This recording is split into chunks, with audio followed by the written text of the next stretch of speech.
for to do. They used to say to me in the company, you know, the choreographers, Kenneth and Fred in particular, "Shut up, Drew, and get on with it." They don't like dancers talking. They certainly didn't in those days. We're talking what? Talk about anything. Oh, even You're not there to talk. Yeah. Do what you're told. Yeah. Oh, as doing national When Gelsey was in England, Kenneth Macmillan must have been directing the company. Yeah. Because he was taking a rehearsal of Sleeping Beauty, which otherwise he wouldn't have been doing. Yeah. And she was so American, Gelsey Kirkland. And she stopped in the middle of the Rosa Adagio, you know, when everybody's really worrying about, am I going to be able to hold the balance? Yeah. And she said, "Oh, Kenneth, tell me, what's my motivation at this moment?" And we all went, "Beg your pardon." Motivation in the middle of the Rosa. You're there, I'm balanced. You're going to each of the suitors in turn and rejecting them. It's as simple as that, Gelsey. And then even more motivated, we turned to Kenneth to say what Kenneth would say. Kenneth actually gave her quite a detailed and intelligent response. I must have, he's never spoken like that to us, ever. He sits behind his dark glasses and says nothing for 3 hours in rehearsal and then leaves. And we wonder what on earth he's been thinking. And I really shouldn't be talking like this, because it's very sort of unprofessional of me. But it's nice to have a laugh sometimes. Yeah. Well, you know now Gelsey Kirkland has set up an academy in New York. No. Yeah, she set up an academy in New York, and if you read the mission statement, it's all about, attached to the academy is a studio company, and the studio company's interest is all in narrative and storytelling, and if you read the mission statement, it's all about how she believes the future of ballet, etc., is coming back to this notion of narrative dance. Well, I'm very glad to hear that. Yeah. I'm very glad. And in I've fact, had a little bit of contact with her. Yes. Well, she was extraordinary. Yeah. Extraordinary. Yeah. I mean, I don't know whether you know the original story. You've seen Romeo and Juliet, of course. Yes. Have you ever seen the Russian Romeo and Juliet? Of the film of it, with Ulanova? No. Well, if you ever get the chance, that's wonderful to see. Yeah. Because obviously it's one of the greatest of all the narrative ballets anyway. Because it's a very true, genuine story. It's not a fairy story. Yeah. It's a very genuine story to tell. And when Ulanova did it, well, we had to go down to Croydon because the Russians moved into the Opera House. So we were performing down there, but they let us come up to the dress rehearsal to watch them. Yeah.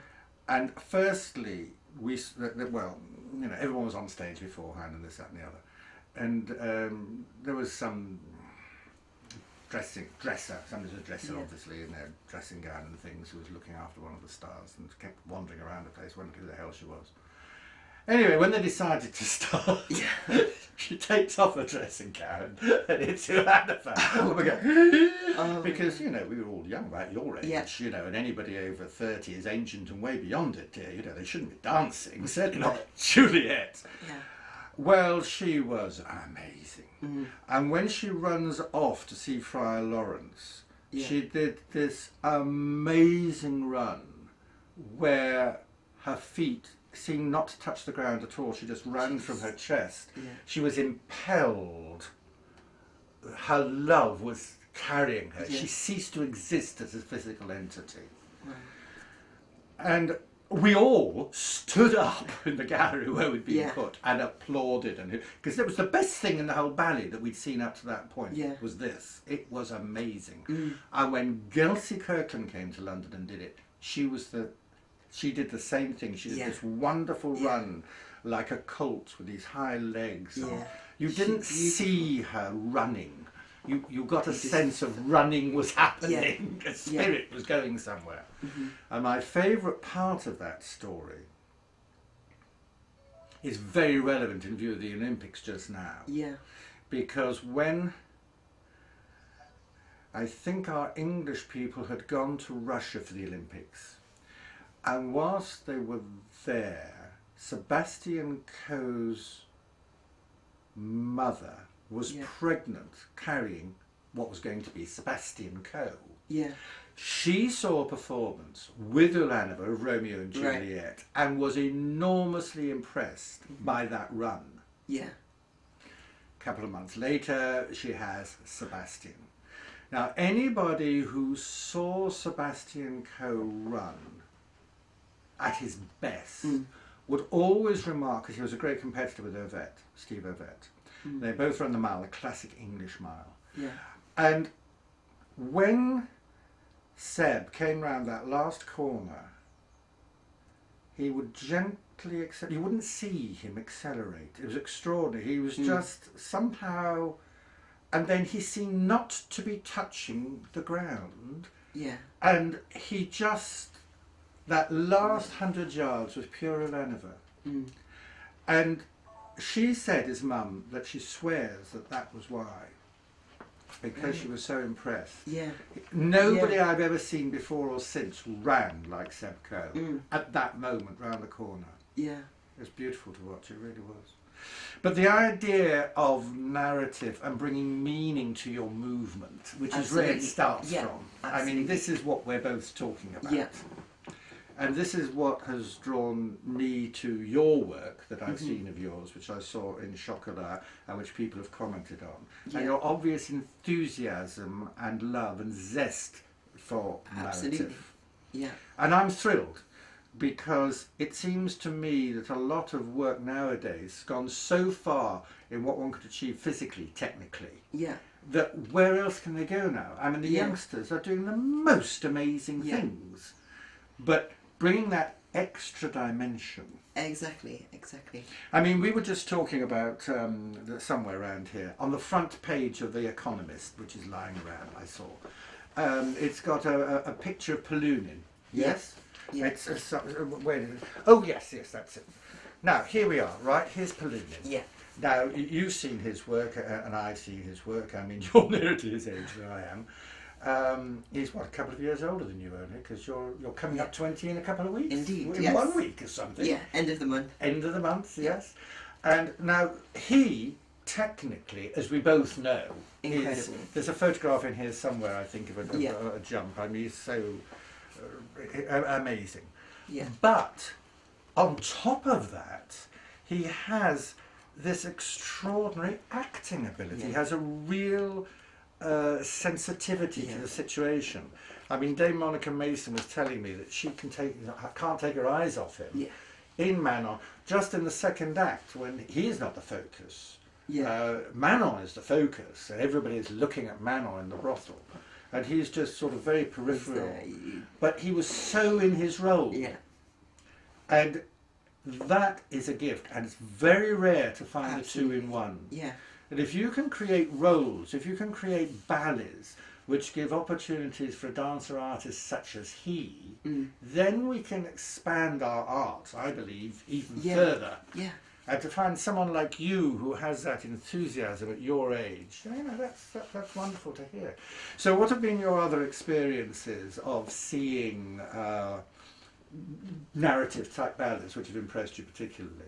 Well, I think it really started, as we were kind of saying before, with seeing all those rehearsals when I was training at Northern Ballet Theatre. Yes. As a youngster, I was able to see all of those rehearsals, so it really started from that. And David Nixon is a wonderful director and choreographer, and Absolutely. believes very much in all that aspect himself. I mean, let's face it, he's turning out, I suppose, at the rate of about one a year, a full-length narrative ballet. Now, you know, at the one-act level, all right, you can have both the abstract at one extreme, the narrative at another. Okay, not so much of the other. In a full length, you've got to have narrative, really, and the opportunity to develop character and so forth. So the mere fact that David Nixon has been able to do these ballets consistently over the years is very much in his blood. Absolutely. So what did you see of his? Well, I was training there for, it must have been at least 5 years before I went away to White Lodge, so I got to see a lot of rehearsals of many different things. I know I was in A Christmas Carol, for example, just as a young boy. Yes. So I was around that whole kind of feeling and that whole way of, you know, seeing narrative ballet. And then as I've gone on, and when I go to the theatre, the things that have impacted me the most or that resonate with me the most afterwards has always been narrative ballets. It's somehow I can connect more with them, or it leaves me feeling something more, you know. You feel something too, yes. Yeah, The feeling. exactly. When you say, when I go to theatre, does that involve going to drama? Absolutely, yeah. I think it's really, I try and see, I mean, you're in London, so you can experience so many different kinds of theatre, but drama, music, dance, contemporary, like, I kind of see it as all under the same umbrella in a way. I want to be able to experience as much diversity in that sense as I can. Because you were mentioning to me about Kim. Yeah, Kim Brandstrup. Kim Brandstrup, and the course that you were just on, and how he was showing you a film Yeah, to illustrate upon. absolutely. This was So this was Vertigo, I think you said. Psycho. Oh, Psycho. Psycho, yeah. Oh, I thought you said Vertigo. No, Psycho. Oh, and I carried on talking about Psycho. I'm terribly sorry. Well, typical. Yeah. Well, okay. So Psycho. what was the point that Kim was making?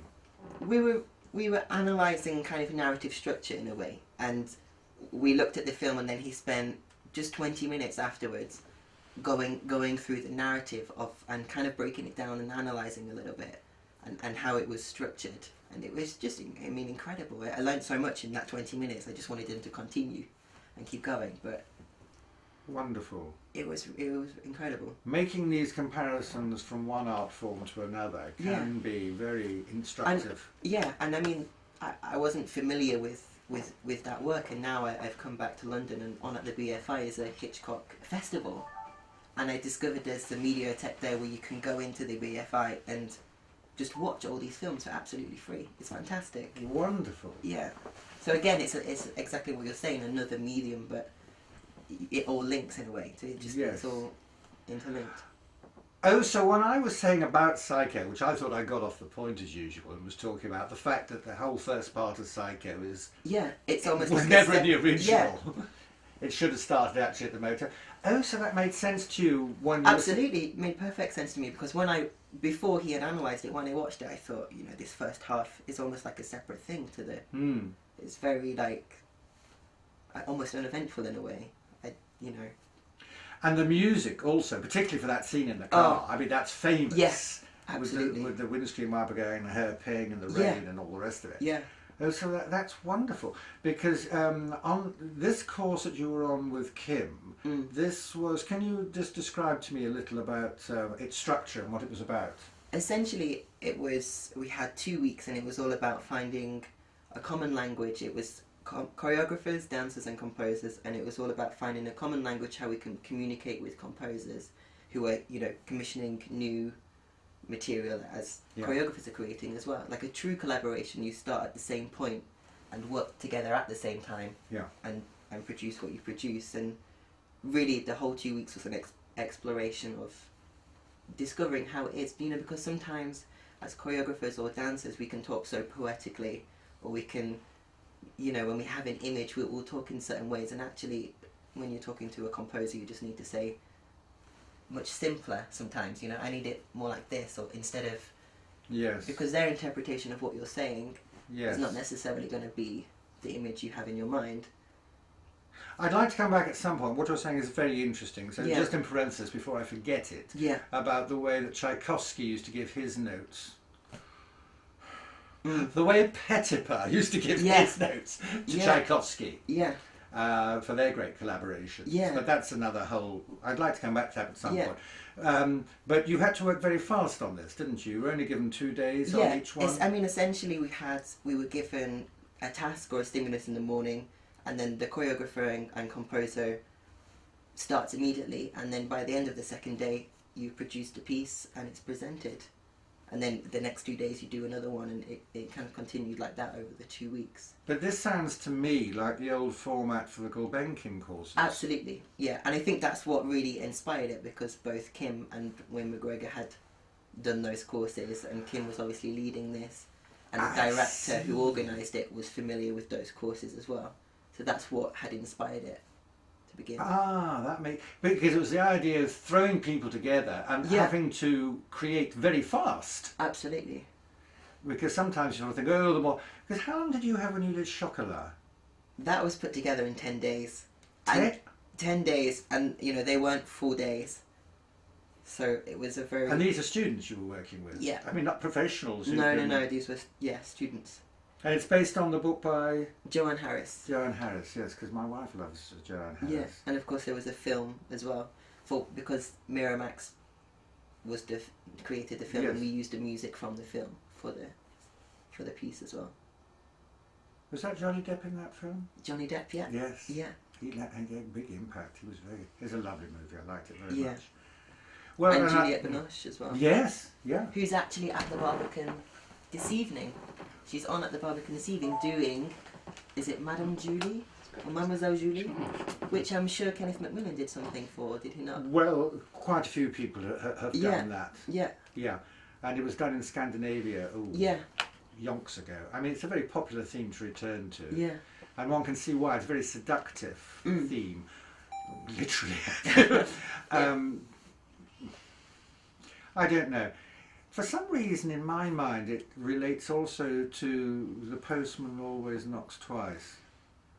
It's a similar theme, I think, which was done recently again as an Italian movie. I'm getting off the point. Can you just stop?